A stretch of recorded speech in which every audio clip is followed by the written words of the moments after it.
Today, we're going to move on to the probability section of the course. Last time we talked about calculus, and after class, I stayed about 30 minutes and chatted with Hardy, and I left that on the recording. So you can go back and look at that if you want to see kind of a few of the things we didn't get to last time. Let's move on to the probability section. So I'll discuss here just a bit before we get into the mathematical content and say that this is my PhD research area. And I mention that because the reason I chose to do this for a PhD is that I took a statistics course, an upper level statistics course at my undergrad institution.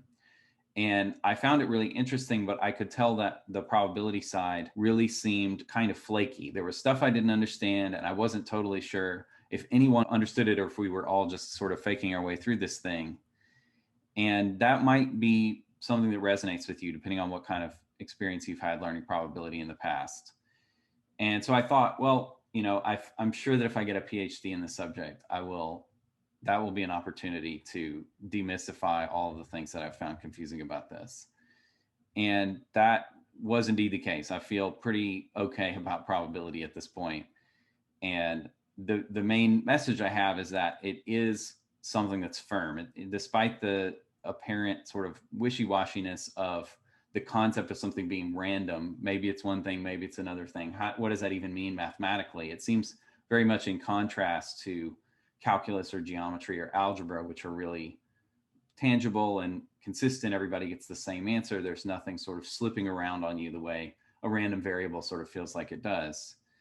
And I want to convey the idea that we're going to get past that. We're going to capture the idea of randomness in a mathematical model in a way that allows us to pull questions back from the sort of fuzzy, typical framing of them to something that's more solid and where everything is kind of staying in place, nothing sliding around on you. It might seem like this is a little bit indulgent in the sense that, well, we're going to have rules. We just learn to follow those rules. Everything's going to be fine. And this is just sort of an exercise in indulging our intellectual curiosity. I think that's not the case. The mathematical framework for formalizing probability, it's not purely academic. It gives you an opportunity to learn the subject in a way that actually allows you to build problem-solving skills on top of a firm foundation.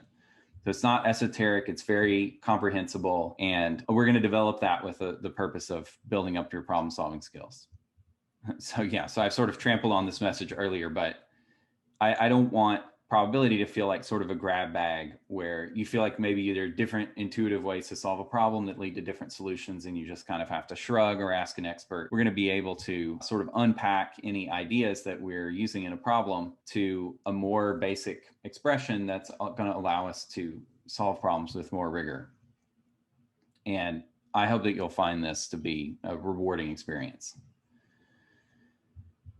Okay, so first question, I want to start talking about probability in relation to statistics. So let's think about how probability and statistics relate to one another so that we can focus on understanding one of these ideas or collections of ideas at a time. So I'll start it with just a question. If you had to make an analogy between integration and differentiation and probability and statistics, which one is which? How does that matching go? And why is that a useful idea?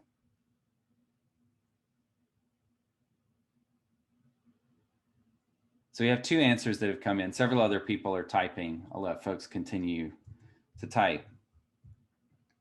We have two messages that have come in, and they have opposite takes here. And again, there's no right or wrong answer for this particular question. So I kind of want to hear what people have to say. I have my own take on it. I'll share that in a minute. But let's hear first from Yash. Yeah, that's great. So I agree with this totally. And yeah, the mapping onto differentiation and integration, it depends on what aspect of it you focus on. So I'll suggest one idea, but let's also hear from Yoon Kyung. Okay, cool. Yeah, I mean, it's a bit of a sort of like I said in one of the exercises last week, it's a bit of a word association. We're sort of, you know, this is not math problem solving. We're kind of one level up, just sort of making loose association. So I'm going to put probability with differentiation and statistics to integration. So the relationship between probability and statistics is at some level analogous to the relationship between differentiation and integration in that order. And I'll share this comic from XKCD to illustrate what I mean. So when you learn differentiation, you have these rules and you apply them repeatedly until you get an answer. And differentiation is also local. If you want to know what the value of a derivative of a function is at a certain point, you just need to know what's going on right there. So there's a certain sort of immediate graspableness to differentiation that gets a little trickier when you think about integration. So for one thing, if you're integrating an elementary function, it's possible that you really have a lot to think about. I mean, this is a comic, so there's jokes in here, phone calls to mathematicians and whatnot. But the Risch algorithm, this is a real thing. Numerical integration, you might have to think about as a backup if it doesn't integrate analytically. Mathematica, you can ask Mathematica what it thinks, and that's a pretty authoritative information on whether your antiderivative exists and has some simple form. Anyway, it's a much more complicated picture over here. And the reason is that integration sort of emerges as an inverse problem to differentiation. So you have an idea of differentiation, it's very simple, and then you're like, okay, well, what if we invert this? What if instead of taking differences, we sum and do that in a continuous way? And things can just get really complicated quickly when you're solving inverse problems, even if the original problem is pretty basic. So that's one way of thinking about it. It's certainly not the only way of thinking about it. From a numerical point of view, in some sense, integration is easier because you can apply sort of naive methods that end up being fairly numerically robust. Whereas, as we're going to see in Data 1010, you have to be quite clever to differentiate sort of arbitrary computational functions in an accurate way. There is a technique for that, though, and we will develop it, and it's super cool. But anyway, the analogy that I'm trying to draw here is that in probability, we work with fully specified setups, and then we arrive at answers that are exact, and given the assumptions of our setup, they are mathematically unassailable. And the statistics where you actually apply these ideas in the real world, there's sort of two sources of messiness here when we have to work backwards from observed data to try to understand the properties of the random processes that generated those data. One is that there's real world stuff. So we have to question assumptions. We have to wonder, is the data good? All of that sort of thing. But even assuming sort of a perfect mathematical setup where the data actually were generated by a process that we completely control, it's a random process, maybe in the computer with some simulation or something. And so the real world messy part of it is taken out. There's still some challenges to kind of reverse engineering the properties of a random system based on output that system produces. Just in the same way that it can be really difficult to integrate an elementary function, even if it looks pretty simple. Just sort of, again, to lean on this distinction between probability and statistics, it's pretty common, I think, and reasonable depending on how much time you have, to focus on probability purely as sort of an extension of statistics or something that exists in the service of statistics. And that's fine, but we have more time between the summer prep program and Data 1010 to unpack this more. And I think it really helps to understand probability on its own terms and then approach statistics in terms of that basic probability understanding. So that's what we're going to do. Just to kind of check for understanding here, and this problem is from the data gymnasia. I only shuffled it up a little bit. So I want you to look at these four scenarios and decide which ones are probability and which ones are statistics. So those map onto the answer choices in what I hope is a pretty straightforward way. Like this one says, both the first two are statistics and the last two are probability. So let me know what you think about these four examples. Okay, so there's some variance here in folks' opinions on this one. Most folks chose the middle answer. So let's walk through it a bit. There's, just maybe 2/3 of the class on roughly got this right. So let's take a look. So the first question, we're talking about a weather forecast, and there's a prediction that the chance of rain is 10%. And you look at what happens the next day. You look at this in aggregate over many days where you look at a particular weather person's forecast, and we want to think about what's the probability of rain on a day when the weather forecast says 10% chance of rain. The question here is not what the answer is, is it a probability question or a statistics question? And this is very much about looking at the outcomes of a random process and looking back to try to say something about the properties of the random process that generated those data, namely the weather. So this is totally a statistics question. If you roll 2 fair dice, what's the average total number of pips showing on the top faces? This is a probability question because the randomness of the system is specified fully in the problem statement, at least by implication. So we say the dice are fair. That means They're not weighted. Each face is equally likely.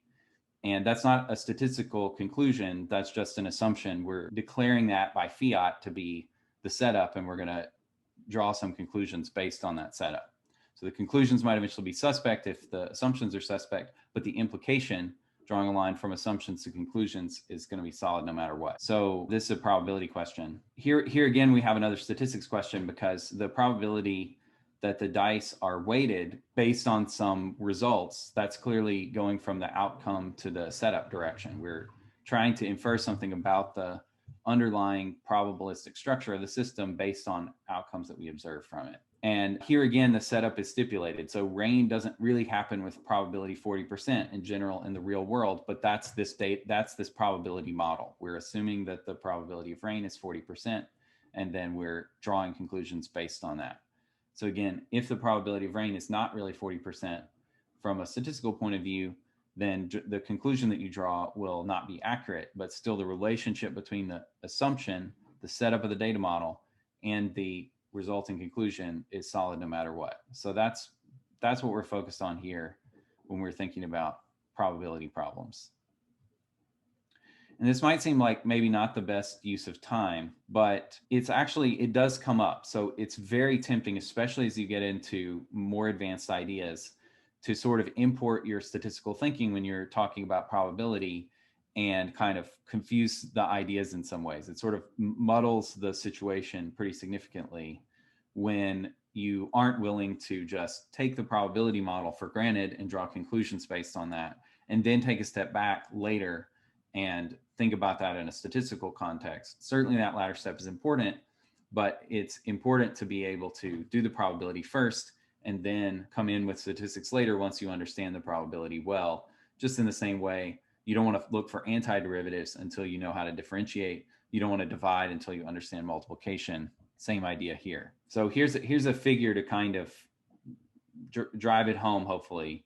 So probability is about the relationship between setup and outcome in that direction. You want to know probabilities of certain outcomes based on assumptions about the setup, and statistics goes the other way. We only have the outcome. We don't have a sort of ordained specification of the setup, and we're trying to understand something about the setup. So there's the same thing in words. All right, so we're going to start our discussion of probability with not probability, but a different subject, which is counting. And that's because counting has a lot of overlap with probability in terms of actual techniques that you need to use at least when you're doing discrete probability, and in terms of themes. So here's one that we'll pick up on later when we talk about independence. So let's say you're deciding between 8 leg exercises, 5 arm exercises, and 10 back exercises. And you want to assemble a workout consisting of 1 exercise from each of these categories. How many different workouts are available here? So I do this sometimes. I'll ask questions that I'm pretty sure everybody's going to nail, but I want to calibrate for myself. And that was effective in this case. So I'll share everybody's answer here. Yeah, so the answer is 400. What we want to do in this sort of situation where we have independent choices and we have some number of ways to make each choice, and we want to understand the total number of ways to make all the choices jointly, we're going to multiply our number of options at each stage. And this idea is called the fundamental principle of counting.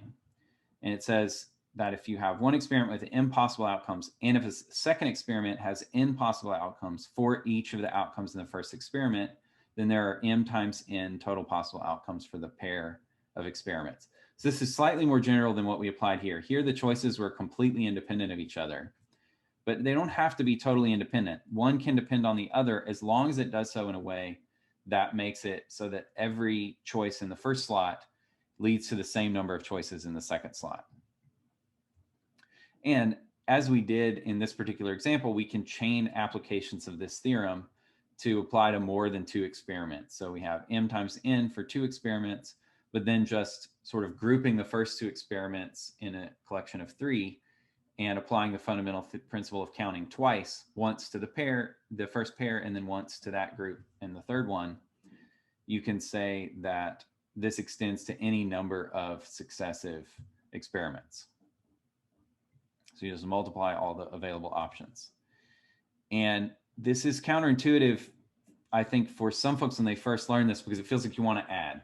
Somehow this is different from sort of just kind of adding choices together. And the reason is that the set of available choices here is going to be a Cartesian product. So if you are looking for the number of ways to make all the choices jointly, you need to make one choice from each category.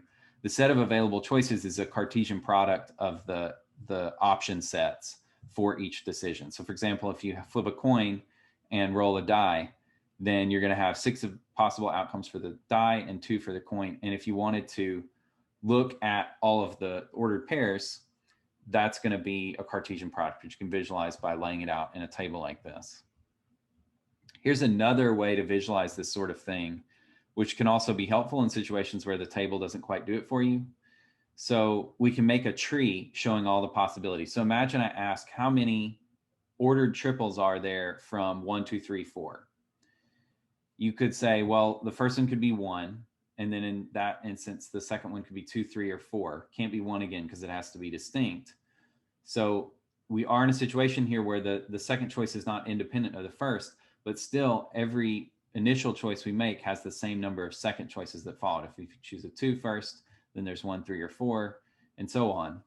And then once you choose the first 2, you're going to have, no matter what the first 2 were, you're going to have 2 options for the last one. So this tree is a full visualization of this set. You can count them if you're nervous and see that it's exactly 24 elements. But that's also a consequence of the tree branching here. At the first stage, we're going to have 4. The next stage, we're going to have 3 for every one of those. So that's total 12 in total. And in the last stage, we're going to have 2 for each of those. So that's 24 in total. So this is what's going on when we apply the fundamental principle of counting. You can think of it as a branching tree, or if they're just 2, you can think of it as a Cartesian product laid out in the plane. These are both helpful ways to think about it.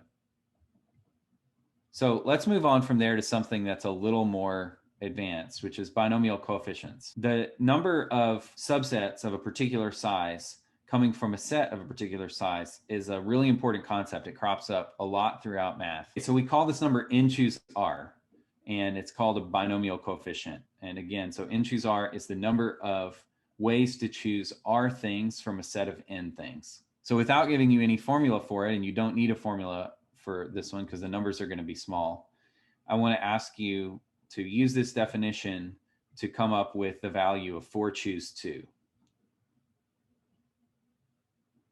All right, so lots of folks got this right. A few folks got this wrong by a factor of 2, which is helpful because we can comment on that. And this one gets the answer right, but then asks about this distinction between 6 and 12 here. So, and then here we have a formula in terms of factorials. Yeah, so notice here that I said the number of R element subsets. So a set does not have the property that order matters. 1, 2 is the same as 2, 1 as a set. So when we talk about an n element set and subsets thereof, that is implying that we're not talking about order here as something that should count as making elements distinct from one another. And that's the reason that I chose this terminology here. This is a little more succinct phrasing than you'd usually see. You usually see someone explicitly say order doesn't matter. Here I baked that into this piece of terminology. But in any case, yeah, the answer is 6. And let's do it without a formula first. Let's do it the old-fashioned way. We're just going to list everything out. So let's just call the 4 things A, B, C, and D. Doesn't matter what they are. Then these are the 6 things that you can come up with, the 6 2-element subsets. And I'm not writing it in full set notation here just to make it less cluttered, but these are supposed to represent sets. The set of the first 2 things that were in this list down here, and so on. So in terms of calculating binomial coefficients, there are various things we can say about this. One is that you can do it in Python using the binom function from scipy.special. So this is a special functions module in scipy. Let's go ahead and run it.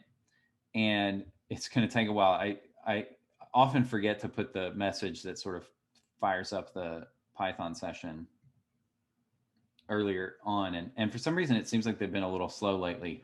I will say the NumPy drill module that folks might have been looking at recently, I had neglected to check the Python box on that drill on the creation side, which meant that your code cell didn't know to use Python there. So you might have had some trouble with that. I fixed that last night. But anyway, when this comes back, we're going to see that it returns actually 6.0. It actually returns a floating point value. If you want to get the actual integer, you can say exact equals true, and then it will return the result as a Python big int. So if you have like binom of 400 comma 200, that's a really, really big number, and you'll get all the digits of it exact if you do it like this, whereas you'll get something times 10 to the some big power if you do it without that keyword argument. You're not going to get to see that because I think it's just going to take too long for that Python session to start up. Here's another thing that's pretty cool about binomial coefficients that you've likely seen before, but I'll just hit it here briefly in case you haven't or you want a reminder. So we can take binomial coefficients and arrange them into a triangle like this. So we start with the top with 0, choose 0, then 1, choose 0, 1, choose 1, 2, choose 0, 2, choose 1, 2, choose 0, and so on. We just keep going down. So all of the expressions of the form n choose r, we just arrange them into a triangle where n indexes the rows and r indexes the position within the column. And what's cool about this is that you can look at two adjacent numbers and they add to give the value here. 3 plus 3 is 6 and so on. 6 plus 4 is 10. So this is called Pascal's triangle. And it's been a minute since I've asked a question, so I want to ask a sort of comprehension question from the reading, or maybe you know this elsewhere. Why are they called binomial coefficients? Great. So the folks answering know about this one. Let's hear from Shubham. Do you want to explain what's going on here, Shubham? Yeah, that's great. I want to show you sort of one way of computing algebraic quantities that you're interested in, which is to use SymPy. So SymPy is a Python package that is a really great one to have around. Make sure that you've got it loaded up in whatever Python environment you're working in, because sometimes you want to do some math, like expanding a binomial or integrating something or expanding a series, and it will do that stuff for you instead of you having to do it on paper and then transcribe all that into Python. It's going to provide, in certain use cases, it's going to provide a lot of value. So we can do a plus b to the fifth. So we declare a and b to be symbols, like mathematical symbols in the sense of an algebra class or calculus class or something. And then we can do stuff like a plus b to the fifth and expand that, and we get a symbolic representation of this. And what we're going to see is that we get various terms of the form a to the something, b to the something. And when you put them in order, you're going to get this fifth row here. If you start counting from 0, which is the right way to do it, then the fifth row is going to give us the coefficients that belong on this expanded polynomial. And this is not just coincidence. This works because of the way you expand a polynomial. So if you think about writing out a plus b to the n as a big product with a plus b copied n times and spread out like that, then the resulting product that you get is just going to be all the terms that you obtain by multiplying some choice from this set, some choice from this set, and so on, set of parentheses. And so, like, for example, you'll get an a to the n because that comes from choosing a factor of a in every product, or sorry, in every factor. You'll get like a b times a to the n minus 1, which comes from choosing this b, and then all those a's. But then also you could choose this b, and all the rest of them get a's from them. And so in general, you're going to have a term of the form a to the n minus r, b to the r, if there are, if you chose b from r of the n choices, and there's going to be n choose r ways to do that just by definition. We have n pairs here, and, we have n factors, sets of parentheses, and there's going to be r ways to choose, r of those to grab a b from. So that's where this comes from. Anyway, that was sort of a muddled explanation. Apologize for that, but hopefully you get the sense that it's not anything mysterious here. It just comes from how multiplication works. All right, so that's some counting. There are a few more counting ideas in the data gymnasia, but we've kind of hit the high points here. So let's move on from counting to talk about probability. And specifically, I want to start with a really basic experiment, which is 2 flips of a fair coin. And what we want to do is develop a model for this experiment, and we're going to sort of walk through this as if from scratch. So the idea is like, what would you do if you need to invent a probability model, a mathematical model, which you can use to translate general ideas from probability back and forth between the mathematical model that you've described and the sort of real world interpretation. So if you wanted to do that from scratch, what would you do? And like, okay, one thing you can do is just say, well, I've got this experiment. I want to get a handle on the experiment. Let's write down all the things that could happen. So I could get a head with the first coin, a head with the second coin, or a head with the first one, a tail with the second one, and so on. There's 4 different possibilities there. And like, okay, that's pretty important. You're going to do an experiment. It's good to know what are the possible outcomes for that experiment. And that is indeed a really important set. We'll call it the sample space. So given any random experiment, a probabilistic setup, the sample space is the set of all possible outcomes that that experiment could have. So the next thing we need to do probability, it's not just about the space of possible outcomes. We need to say something about how likely each outcome is to occur. So like in this case, you might think, okay, well, there are 4 outcomes. There's no reason to favor one over the other. Let's just say they're all equally likely. Or maybe you could stipulate that there's some other configuration of possibilities here. But really what you're trying to do is say for each of these 4 elements of the sample space, what's the probability of this particular outcome occurring? And you want to do that for each of the 4 outcomes. So you want to assign a number to the first outcome, assign some other number, maybe the same to the second outcome, and so on all the way down the line. So we're assigning a number to every outcome. And this concept has a name. What is the thing, the mathematical formalization of the idea of assigning a particular value to each element in a set? Right, so this is an idea. I like to lean on this, even though, okay, everyone got it right. I guess it wasn't a particularly challenging question, but I'd like to lean on this idea because a function sort of feels, when you learn the kind of potato and arrow diagram or learn how to plot a function, it feels like a function is maybe sort of a narrow thing that is only really applicable if you have like an elementary expression, or maybe, and it's slightly more generality than that. But they come up all the time. And this idea of assignment is one really big way that functions come up. You have some values, you want to sort of tag each one of those values with some other value that's associated with it in some way.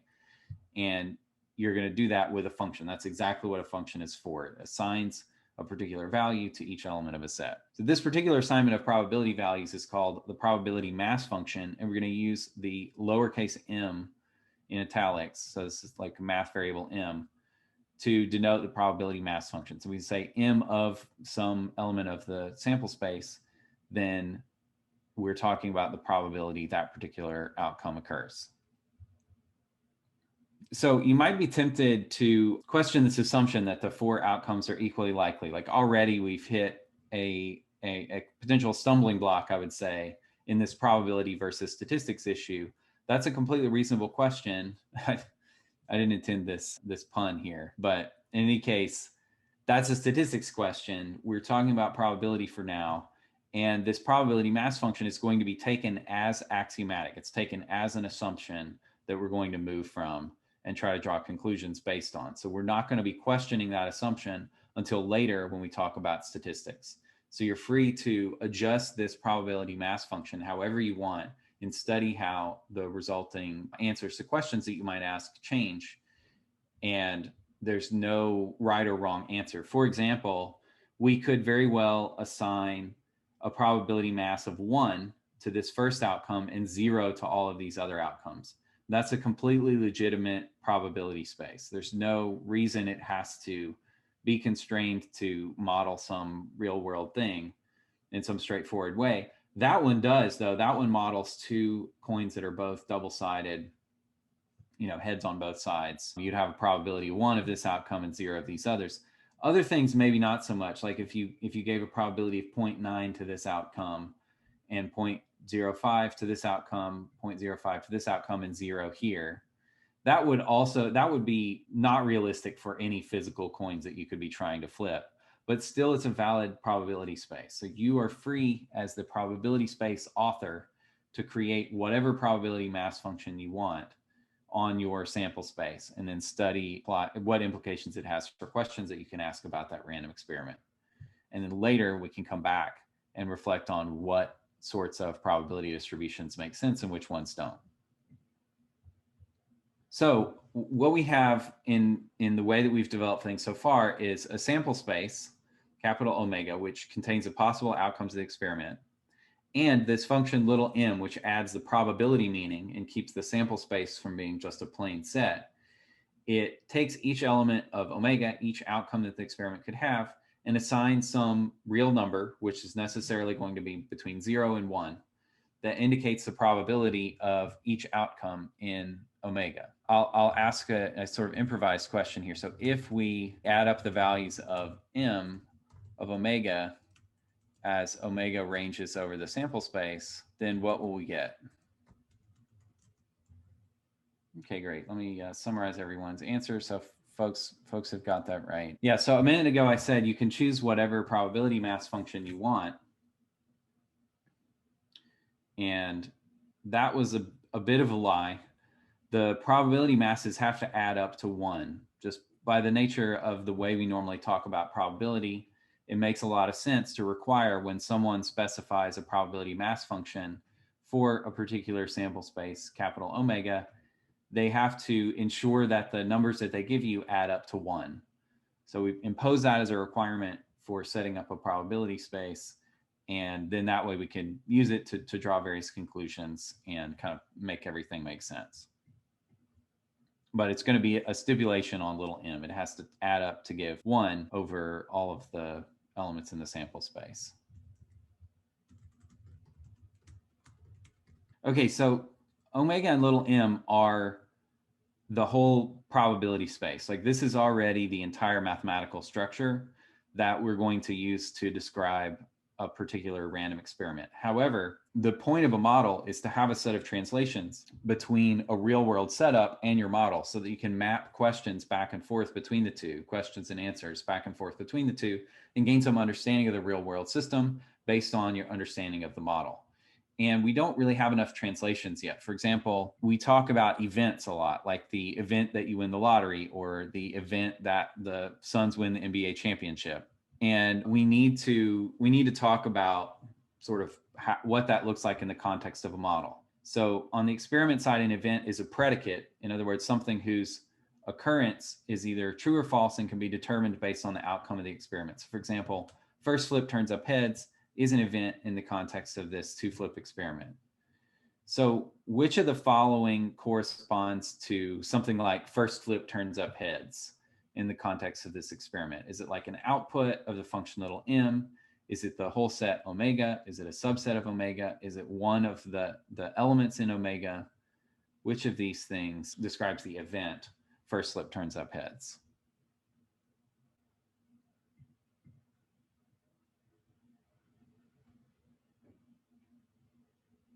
So in the context of the random experiment, the two outcomes where the first flip turns up heads are HH and HT. And the other two outcomes do not correspond to this particular predicate. So the event then corresponds to a subset of omega.